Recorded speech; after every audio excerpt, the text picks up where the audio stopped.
Your favorite fat boys. Man, I'm on the track, bitch!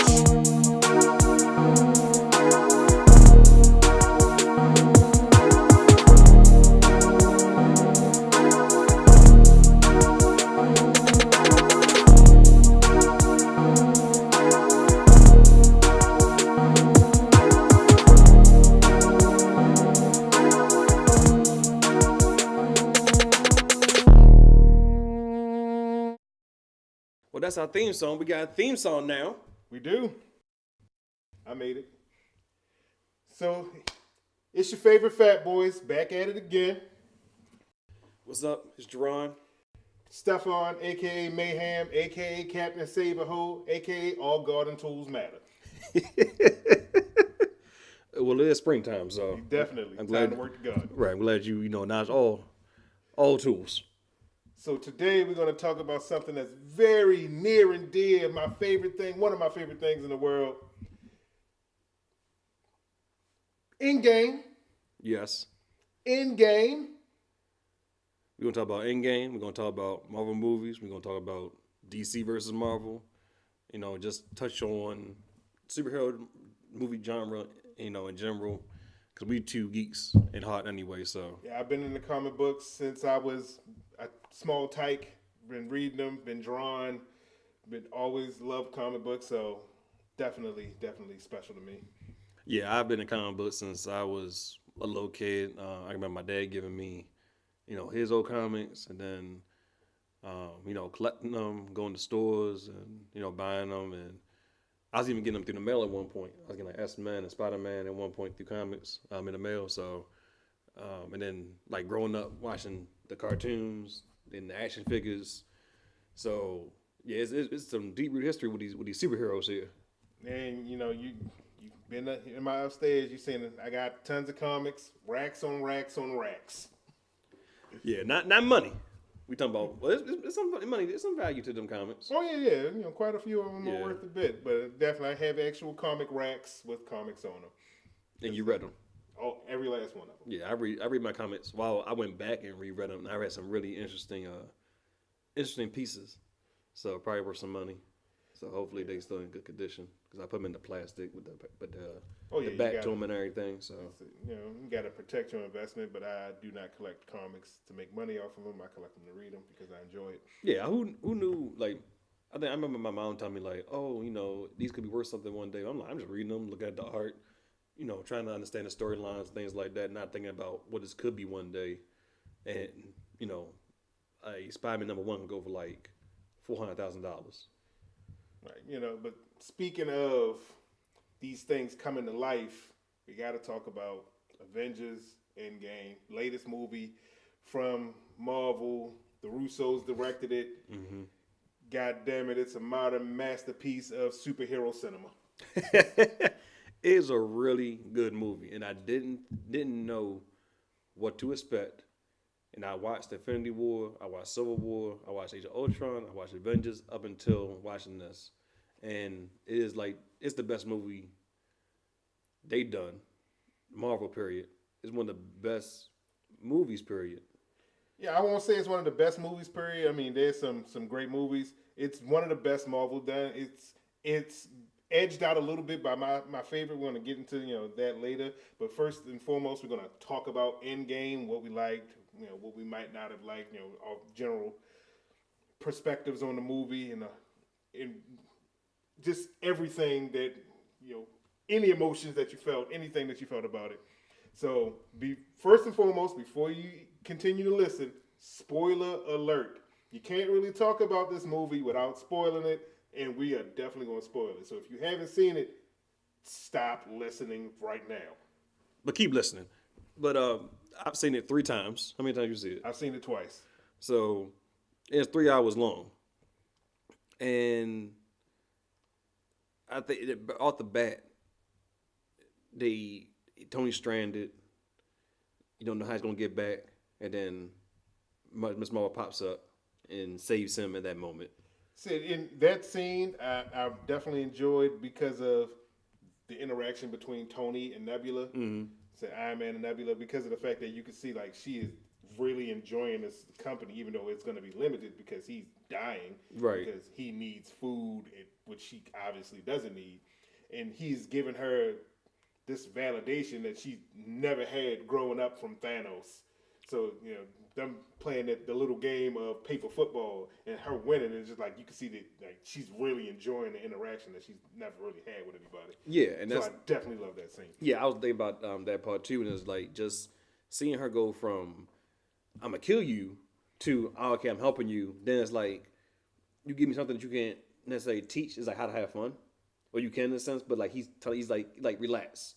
Like we're not at war, we're not fighting. Like let's just have some kind of entertainment. Right, because as much as I like Guardians of the Galaxy, Nebula was a bit of a one-note character until about the end of the second one, where she started to have some growth. But this movie, the Infinity Saga, the ending of the Infinity Saga with Infinity Wars and Endgame, definitely gave her some growth that she was so badly needing. Yeah, and it definitely helps set her character up for Volume 3. Right, for future movies to come. Yeah, so that was a good scene. I enjoyed the rift between Cap and Iron Man when Iron Man got back to Earth, and they were like, when Cap asked him, what he say? He said, can you give us any clues? And he tell you where he's going. And he's like, where are we going? Like, and he brought up the whole what caused their rift from begin with from Civil War. He brought that back up, so you tell that was never unfinished. Right. So that was, I like that scene that he went at him and said, he took off his armor, his I don't know what they call that part of it. Well, yeah, it was his the chest piece. nanotech. Yeah, his chest piece. The Put arc it, reactor. yeah, put it in his hand and said, "You wear that and you run." And he passed out. Yeah, I'm glad that they kept, they acknowledged the continuity between Civil War up until Endgame, because this stuff between them in Civil War wasn't really resolved. No. Even though Cap gave him the phone at the end of Civil War saying, if you need me, you can call me, but yeah, their actual underlying issues were never actually resolved. No, that was just Cap saying, "Hey, all right, you're a good punch, but here's my number. You still give me a call." And Iron Man was like, "I ain't having it." He moved on his life, but he wasn't gonna call him if he didn't need to. So yeah, I definitely like the fact that these Infinity War and Endgame were made in succession, right, one after the other, because that way they kept the continuity tight between the movies. Because this was 2 or 3 years, it would have been harder to believe, or keep that intact. Right.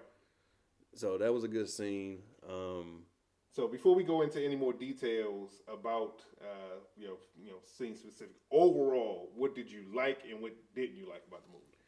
I liked the emotional part of it, seeing the characters in disarray. Thor was everybody's grieving to a certain extent.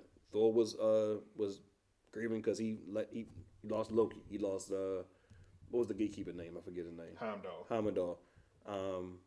Lost Asgard, his parents. He lost a lot.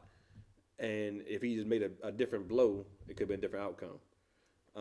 Black Widow lost a lot. Hawkeye lost a lot. Everybody lost something. I like that. They pulled that well. The heartstrings. The emotional. Yeah, they pulled from they pulled that. War. Yeah, they pulled that very well. What I would say, action was great. That last scene was everything. Them going through time was great as well. Definitely how they tied up, the 10 years worth of films. Yeah, they've all mentioned it in a 30, 45 minute arc. So right. That was really well done. It was fun to watch too.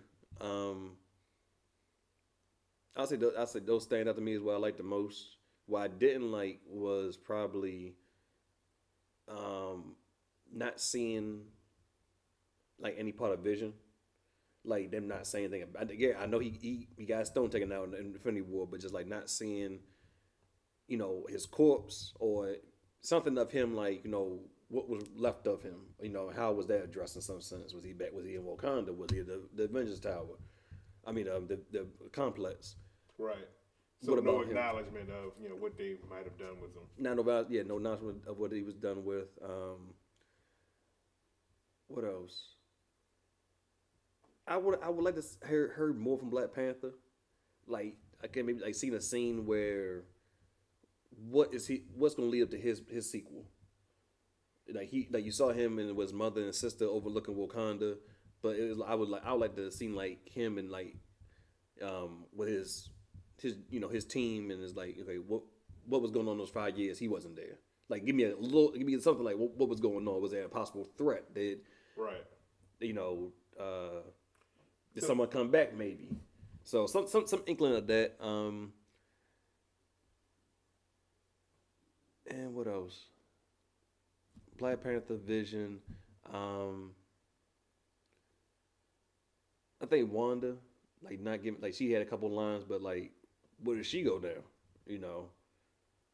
Yeah, I guess because because the movies were done back to back, that the theory is that the people who had such a huge role in Infinity War didn't need to have as big a role in Endgame. Yeah.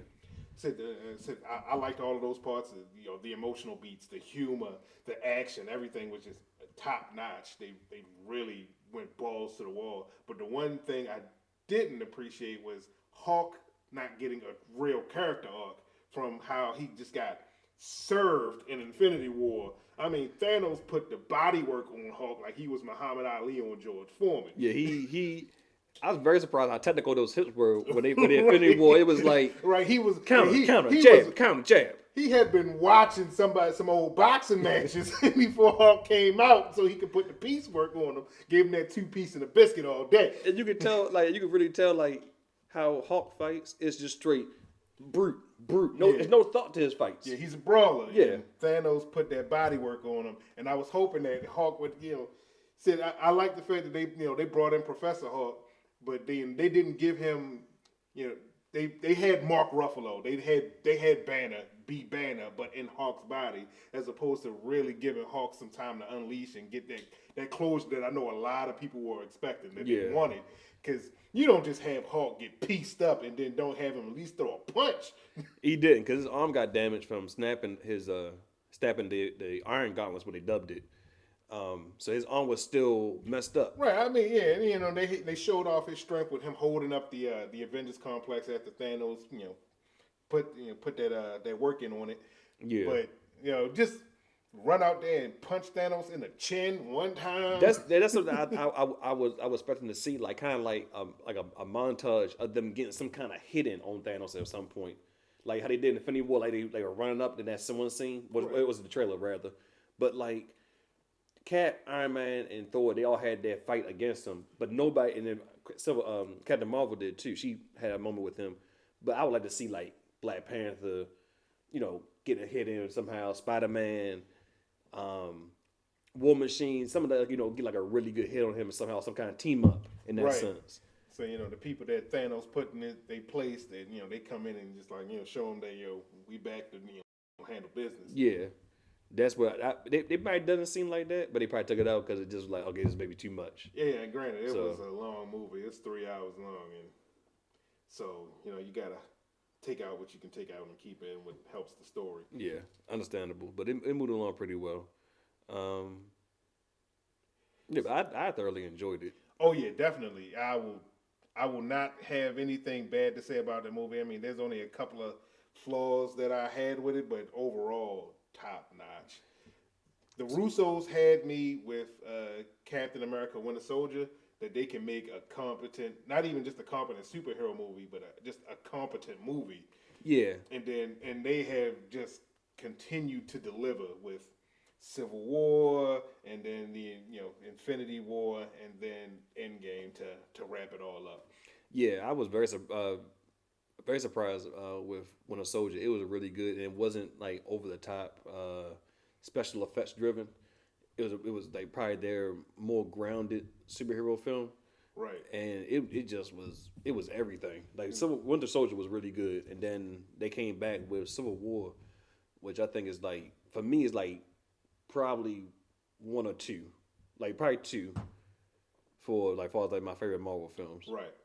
So I'm really interested to see where they go now in the Marvel movies, because now it's like there's no, you don't know what direction they're gonna go as far as like not like the next biggest threat. Like I've heard Annihilus, they've said like Galactus, Kang the Conqueror. Yeah. So like, well, I don't know which one's gonna be more profitable or what makes more sense.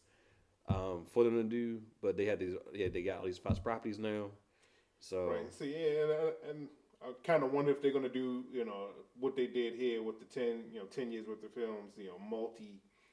A multi-phased arc, whereas they're calling these first three phases, they call them the Infinity Saga.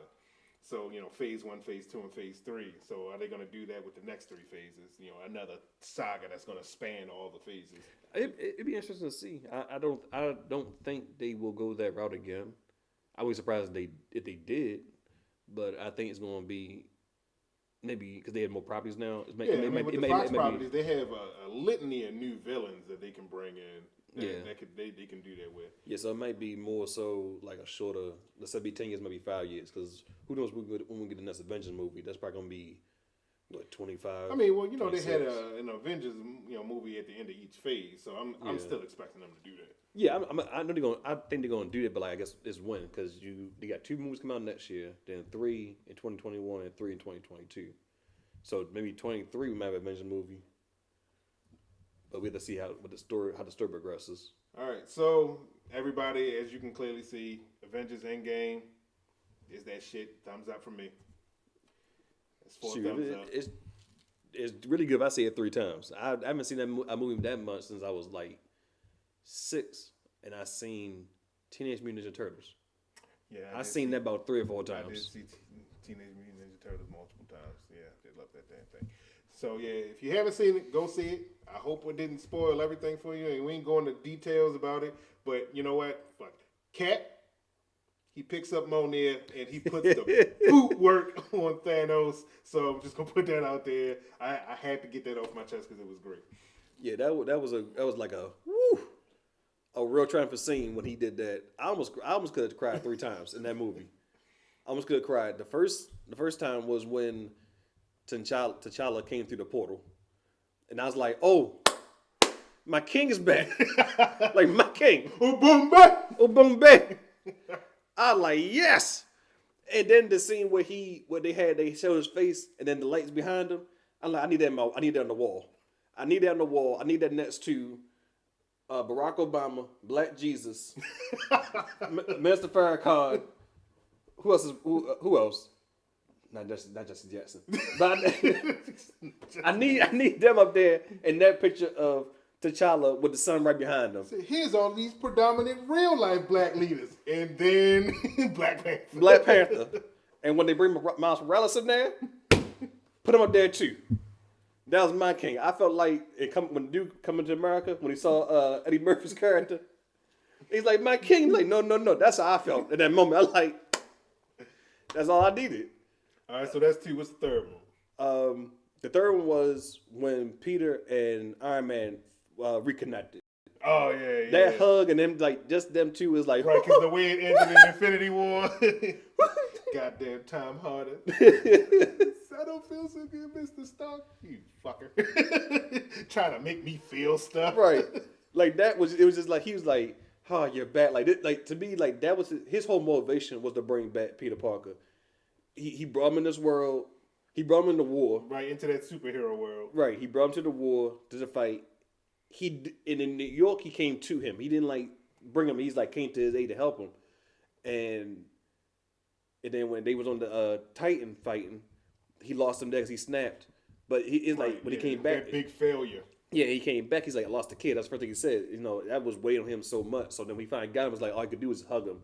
And he's like, oh, this feels good. That was like just a nice moment. Them two together, they have such good chemistry together. Because then you see it as well in Civil War when they first are introduced to each other and meet each other first time. That scene they had in Civil War made up for the last 2 Sony movies that were bullshit. Sony. So how you do that, man, like that? That's my favorite. That's probably my favorite character, Spider-Man. But it was like that little 5-10 minute conversation made up for 2 movies to me. Oh, I know. Yeah, I'm with you on that one because the Amazing Spider-Man movies I thought were utter garbage. Yeah. So I don't even want to talk about them. So yeah, definitely the MCU Spider-Man trumps the Amazing Spider-Man by leaps and bounds. And my third one was Valkyrie riding on a damn horse. Don't know where the hell that horse came from. Right. But when she riding that horse and kicking ass, like, Go, sis. You gotta go, bitch. Yes. I was all for that. I like she kicking ass because I liked her character a lot and Thor riding the rock. Yeah, yeah. It's like yeah, definitely. Yeah, they really. Even though it was cheesy as hell, but I loved it as a comic book moment when they had all of the women. Yeah. Post up to say we got strong women in the Marvel universe. Bow down, bitch. So yeah, it was cheesy as hell, and logistically, it didn't make a lot of sense from where a couple of the people were in the midst of the battle, but it was still an iconic moment. Yeah, it definitely was. I very enjoyed that, and there's like a lot of speculation. They want to do like A team, A Force. Yeah, A Force, A which Force is in from the comics, the all female Avengers. I don't know. We'll get that because if you think about how long it took to get a Black Widow movie, a Wonder Woman movie, and then I kept the Marvel movie. It's gonna be some years they do some kind of spinoff like that. But I'm open for it because I think all the women characters, I think are really developed and strong to hold their own. Right. So to see them in some kind of conflict was just them or they're just the main focus, I think it'd be well received. Oh yeah. I mean, the female superhero movies are definitely being well received. I mean, Captain Marvel, $1 billion. So there's definitely a market for it. All right, so we're going to talk about the ones Marvel movies in general, right? Yeah. So okay. Now we're gonna say, what do you think about the Marvel universe as a whole? Just it's good. It's good. It had. I think with a franchise, it has ups and downs. I think when Iron Man came out in 2008, they didn't expect it was going to do what it did. It was a shot in the dark, but they put the season there because they put the Avengers Easter egg in there at the very end. Right. Thinking it's like, oh God, what's it going to be?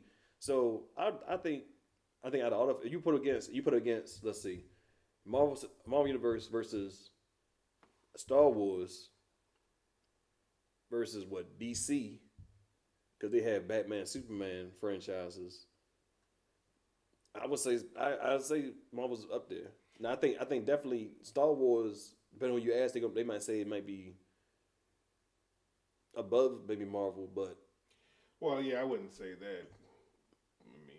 I guess I'm one of those dependents who you ask because of the fact that just the MCU has had a clear focus from day one. Yeah, they found the right guy to run this, and he has a clear vision. That's what Kevin Feige, right? Yeah, Kevin Feige, just a clear vision of what they want to do. Protect Kevin Feige at all costs. He knows what he's doing. Right. So this man, and the funny thing is if there's an anecdote about him, he got the script for the Amazing Spider-Man. Mm-hmm. He had gotten the script, and he was giving Sony notes on how to make it a better movie, and they're like, "Get the fuck out of here!" And then if you listened, you'd have had a better movie. But no, you want to go make your own Spider-Man, and it was trash. Well, you can't say that because the first two Spider-Man movies that they made were great. Spider-Man with Green Goblin and the Spider-Man with Doc Ock. I mean, we ain't gonna talk about that third one. No, we're not talking about the third one at all. That's that studio interfered movie that they ain't let. And that's what happens with studio. That's you see what you get when you interfere with movie studios. So you get Spider-Man 3. You get Suicide Squad. Oh gosh, you know what? So let's talk about that. Marvel versus DC movie universes. You start with that one. Fuck DC. Fuck Warner Brothers. I'm just gonna put it out there. I have never been to so many I love comic books. I have a slew of DC books. I've been reading it all my damn life, and I've never been so angry going into movies. And it started with Man of Steel. When they're trying to build their universe, it started with that. I was in Man of Steel so goddamn bored, and then it had an overlong. The final fight scene is so long and so not thought out. Zack Snyder, I'm sorry, you suck. I used to think you were good because I loved Watchmen and 300. Yeah, he did 2 good movies. But then after that, you just went. Maybe I was blinded by the visual spectacle because it's fucking horrible. Yeah, I'm definitely disappointed. It hurts my heart how DC's turned out. Because I wasn't expecting DC to like catch up to what Marvel was doing. I thought that they would tell just as good a story as Marvel.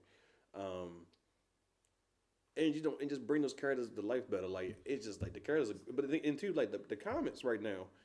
I think reading the comics, DC has some better stories right now going on. Yeah, versus Marvel, definitely. And think maybe what 15, 20 years ago, it might have been the other way around. Yeah, Marvel I mean, had better stories. they always switch. Yeah, but it was just like, But Man come of to Steel, the movies. yeah, Man of Steel, I didn't care for.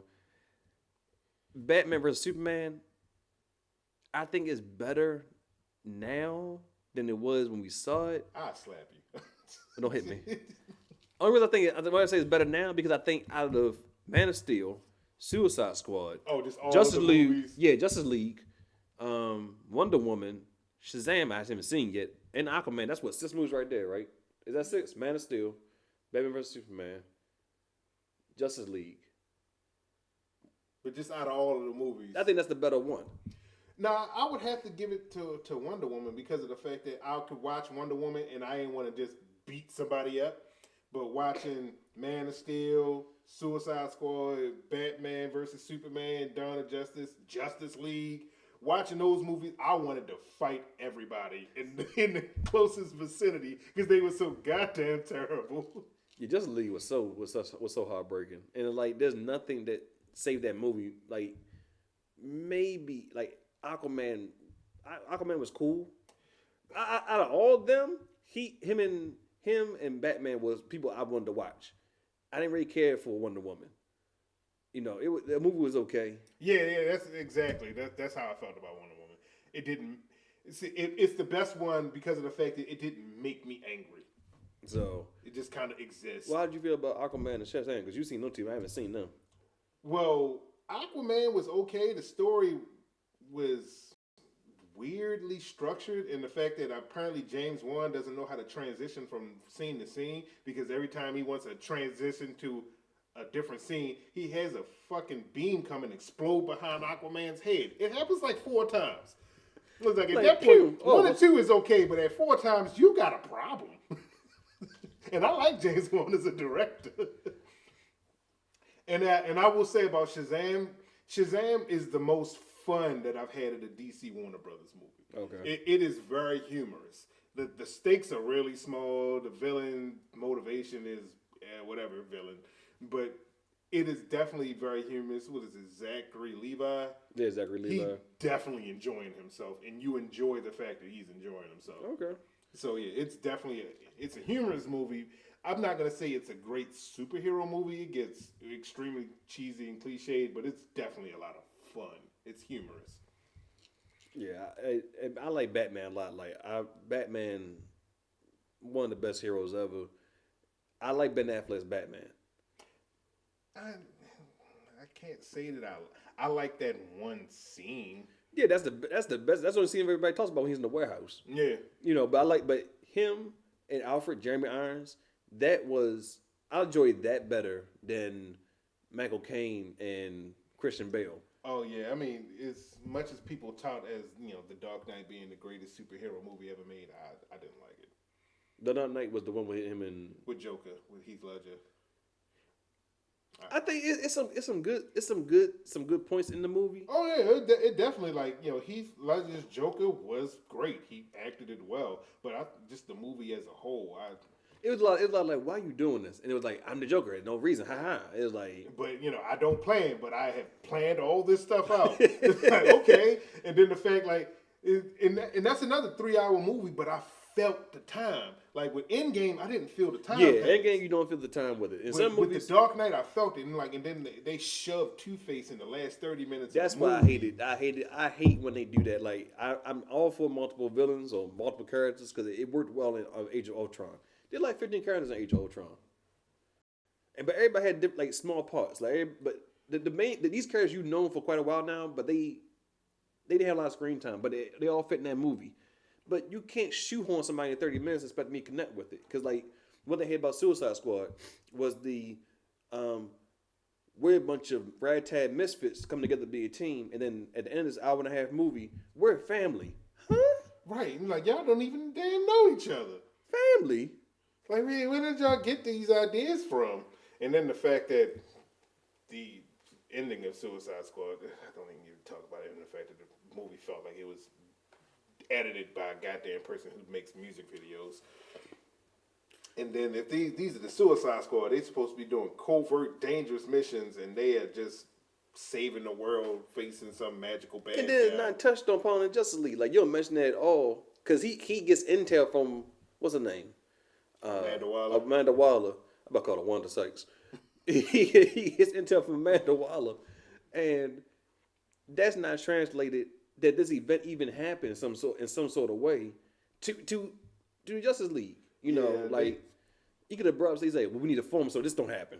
Something like that, but... Yeah, you can tell that WB doesn't have that Kevin Feige, you know, who has a clear vision of how he wanted the universes to connect. I mean, that's why they've given up on the idea. Yeah, because they had the guy, what was his name? Jeff John? Yeah, Jeff Johns. They had him. Yeah, He was the comic book guy. Yeah, And they brought him in to kind of like be the Kevin Feige, but I think he stepped away because it was like they had too much shit going on where it could be kind of constructed. Because the new person of WB, when he came in, he's like, "What the fuck going on?" Because it was just too much. And then that's what he started doing, like the worlds of DC. That's why you had the Joker now.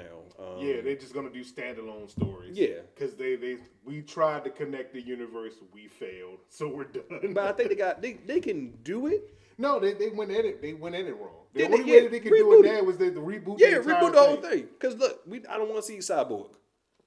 I don't want to see him in the movie. I don't know. He didn't captivate me. He's not compelling. I know. Because they didn't make him compelling. They stuffed him in. He had absolutely no affect, no emotion. Just yeah. I'm not gonna watch a whole movie. No, and him booyah at the end. Like, no, nigga, no. Not even a real booyah. Booyah. Nigga, damn. You can't even do that excitedly. He's all robot. So and then the Flash.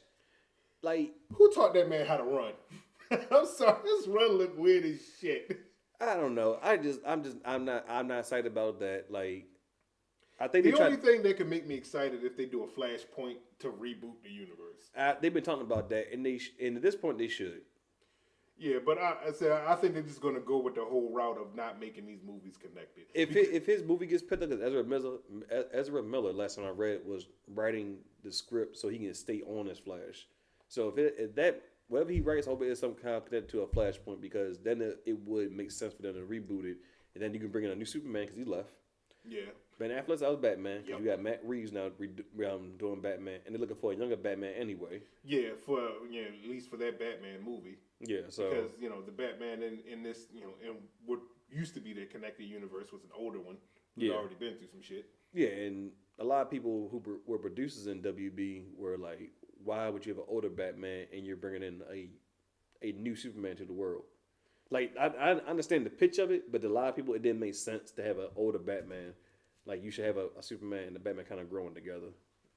Yeah, I mean, that would make sense if they had planned this universe out, which they obviously didn't. And then like, too, with Batman versus Superman, there was so many Easter eggs in there. Like, it's a question mark and one on one of the columns in the fight between them two. Yeah. Zack Snyder will stuff in a bunch of visual flair, but as far as a coherent story goes and coherent narrative, he definitely missed the mark on that one. I think they should have released his full version of Justice League. It doesn't make it better. I'm sorry, that extra 30 minutes does not make it better. It may not make it better, but I want to see it because I want. As a matter of fact, I don't even think that there is one because originally, what the reports were saying that his original cut of Justice League was completely fucking unwatchable.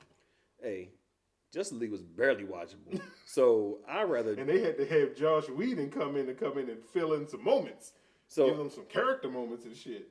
And you can tell his humor. You can tell. Well, yeah, you can tell which parts were Josh Whedon. Yeah, because it's definitely distinct from the rest of the movie. So yeah, I mean, I would be opposed to seeing it because like, well, shit, you already killed me. Kill me again. Just because I want to see. I'm sorry, don't beat on my dead body. No, I want to see it because I'm like, what direction were you going? Because I'm pretty sure he had a vision. I don't think he did though. He had to. He just wanted to be a darker superhero movie. You know, he was trying to make everybody into the Watchmen mold. And you can't do that though with them. Well, you can tell a darker story, but Watchmen can't be Batman, Superman. Right. Now the style of it, the styles, the fighting styles, and like that scene was very reminiscent of Watchmen. Him, the Batman, the warehouse scene was something like the Watchmen, but it needs to be a different style. Because and then Christopher Nolan was the producer, so I'm like, you made what was the movie he made with Leonardo DiCaprio? Inception. You made Inception, and you let him slide with all this. You let him slide with all this, and it was like, yeah, that's a good idea. No. So obviously, Marvel movies have been trumping DC in my book, in your book, Yes. and at the box office. So everybody's in agreement. DC, Warner Brothers, fuck you, stop it. What Reboot your universe. You have a favorite DC movie? You said Wonder Woman, right? Yeah, I mean, at least out of all of this run of movies, it's not my favorite, but it's the only one that I can probably sit and watch. No, as a matter of fact, I put Shazam over top of it because I enjoyed that more than I did Wonder Woman. Wonder Woman, I didn't want to hurt anybody. Shazam, I laughed a lot. What's your favorite Marvel, and what's your least favorite Marvel movie?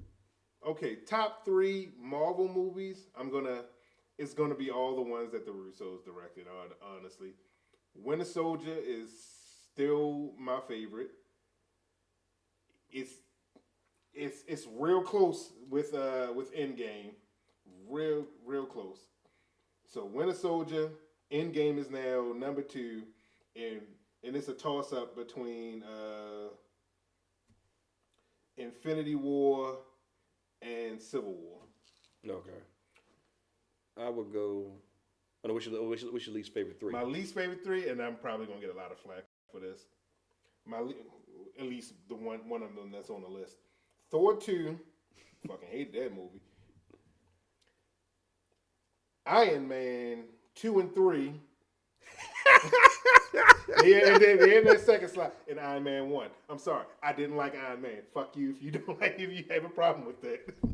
You ain't like Iron Man. I did not. I honestly, I didn't like any of the Iron Man movies. Not even one. I can say you not like it 2. I can say you not like it 3, but that ain't the first one though. I don't know what it is about the first Iron Man movie. I just did not enjoy it. I was sitting there watching. I was like, I'm not feeling this. It's like it's nothing wrong with it. It's just that I wasn't feeling it. I can understand that. I can beat you up about it. Let me see. My favorite 3. I'm gonna say my third one would be Black Panther. Okay. I can watch that I watched that several times since it's been on Netflix. It's really one of those movies to me. Is like you kind of like walk away from it, you still hear it, and you know what's going on, so you come back to it. You know, it's a good movie. It's really put together, and I like the fact that Eric Killmonger's character, like he wasn't just he had real motivation. Yeah, he wasn't just being a villain or a jerk because that's what because it was Tuesday. He got left behind his people, and he wasn't. I don't think he was welcomed. So he definitely was of Wakanda, but like he wasn't embraced with open arms. So he was like, "I'm gonna take over because it's my birthright." So I like that aspect of it.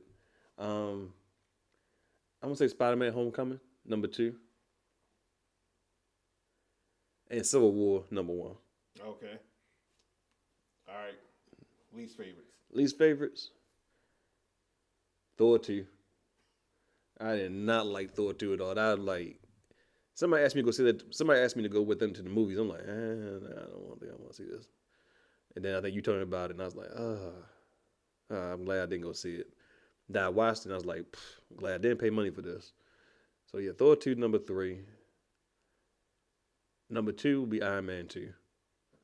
Like it was such a weird movie to watch. It was like, this is it. Like what is going on? Like right. It really felt like there was no script to it. It felt like there's no script. They were just kind of just going off and just whatever came to them. So, my least favorite one.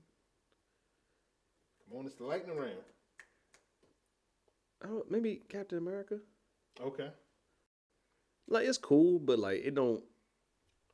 Yeah, it is. It doesn't resonate well. Yeah, like I don't know, but I guess between like maybe it could be Captain Marvel because I really didn't care for that one too much. Yeah, I didn't like a lot of the editing. The lighting was bad. The lighting was bad. Cause I'm like, what the like? I understand we in space, but we on a set. Can I get some light? Like you give me too much of realism here, like. Right. But yeah, I think maybe Captain Marvel would be number one because I read that. I want to see it again, but I'm like, if you put those, I guess like Iron Man, Thor, Captain America, Captain Marvel, and Black Panther. Like Black Panther's great.